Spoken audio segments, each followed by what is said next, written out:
शकता इथे छान प्रकारे आपला मसाला तयार झालेला आहे। मोदकमध्ये भरण्यासाठी इथे छान प्रकारे आता आपला मसाला तयार झालेला आहे, तुम्ही बघू शकता। आणि खायला पण खूपच टेस्टी लागणार आहे।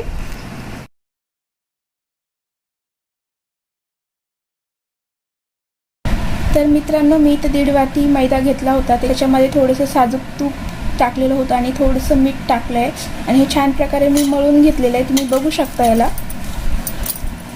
एकदम आपलं सॉफ्टचं झालेलं आहे पीठ। मी याला मळून छान प्रकारे 5 ते 10 मिनिट झाकून ठेवलेले आहे। आपल्याला हे छान प्रकारे पीठ तयार झालेलं आहे। आता आपण मोदक बनवायला सुरुवात करूया।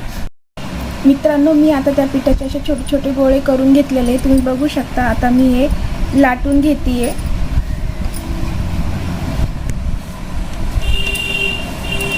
तर मी त्याला थोडंसं पीठ लावून असं गोल लाटणार आहे।